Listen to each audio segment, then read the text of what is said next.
আমি আজকে ভিন্ন স্বাদের মুরগি রান্না করছি। তো এখানে দিয়ে দিচ্ছি আমি পেঁয়াজ কুচি, সরিষার দিয়ে তেল দিয়ে আমি পুরো মাংসটা আজকে রান্না করব।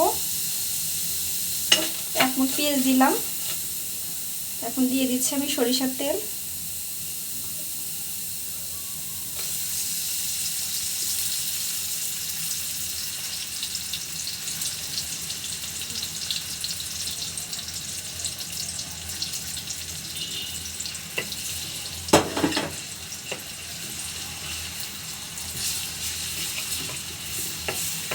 তেলটা পেঁয়াজের সঙ্গে ভালো করে ভাজি করে নিব। আর হলো মুরগি মাংস রান্নাতে এই পেঁয়াজটা যদি একটু বেরেস্তা টাইপের হয় তাহলে খেতে কিন্তু খুব ভালো লাগে।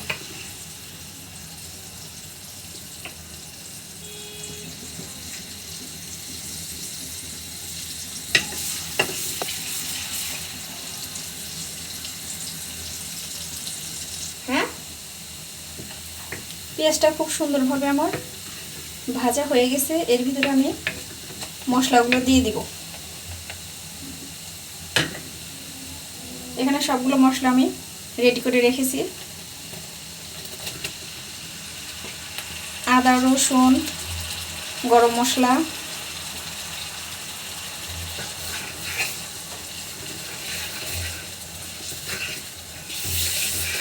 তো মশলাটা কষানোর জন্য একটুখানি পানি দিয়ে দিচ্ছি।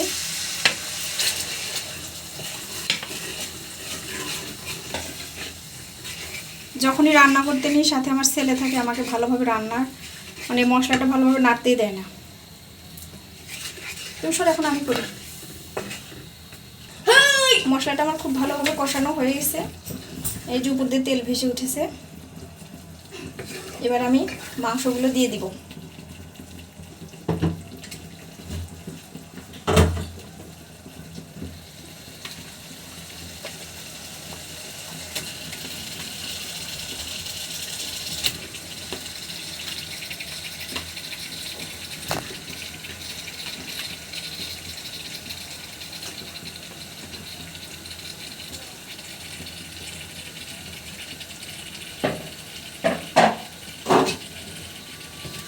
এবার মাংসগুলো আমি খুব ভালোভাবে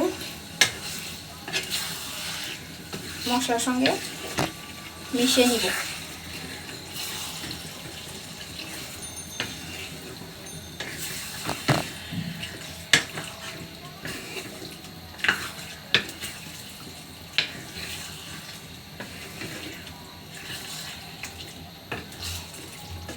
খুব সুন্দর করে আমি মশলা মাংস মিশিয়ে নিয়েছি। এই যে এবার আমি ঢেকে দিব।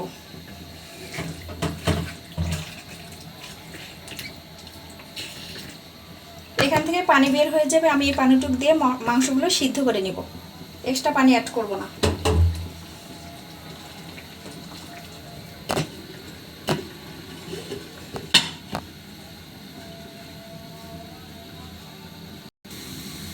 দেখা যাচ্ছে কিন্তু খুব সুন্দর পানি উঠে গেছে।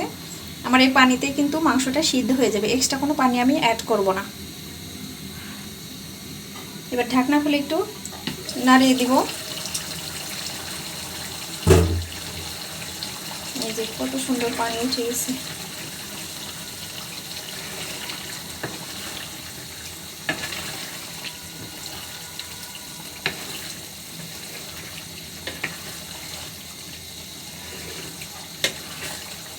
আর মুরগি মাংসের আমার হলো এই যে এই পিসটা হলো আমার খেতে খুব ভালো লাগে। এই যে আপনারা কে কি বলবেন জানি না, এত বড় এই পিস বলেন, তারপরে হলো আরও অন্যান্য এই যে লেগ পিস আছে, মাংস আছে, আমার তেমনটা খুব ভালো লাগে না। কিন্তু আমি এই যে ডানার যে ইটা থাকে, একটা পিস হয় মুরগির যে ডানার, এই যে এই পিসটা খেতে আমার খুব ভালো লাগে।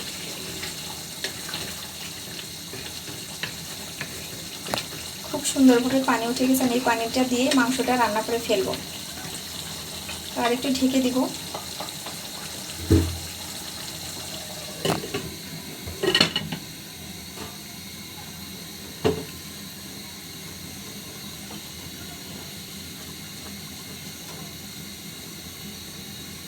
কিছু পুরো বন্ধ করছো?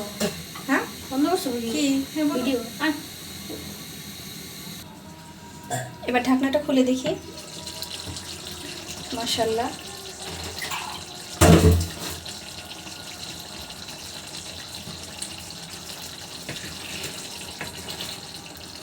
তরকারি মানে সুন্দরভাবে হয়ে গেছে। এদিকে কিন্তু মাংসটাও সিদ্ধ হয়ে গেছে, যেখান দিয়ে খুব সুন্দরভাবে মাংসগুলো মানে হাড় থেকে ছেড়ে ছেড়ে গেছে। এবার আমি দিয়ে দিব এর ভিতরে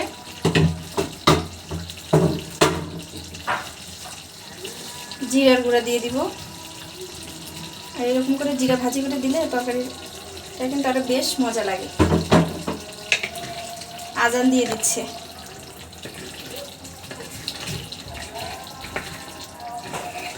ভালো করে একটু মাংসের সঙ্গে মিশিয়ে নিই জিরাগুলো।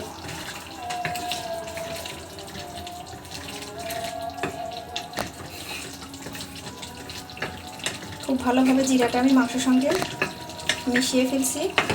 তরকারি কালারটা কিন্তু চেঞ্জ হয়ে গেছে।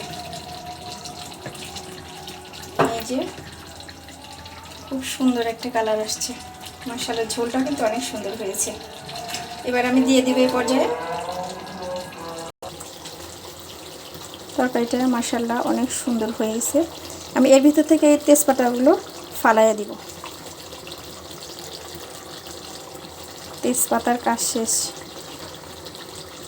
এখন আমি দিয়ে দেব এর ভিতরে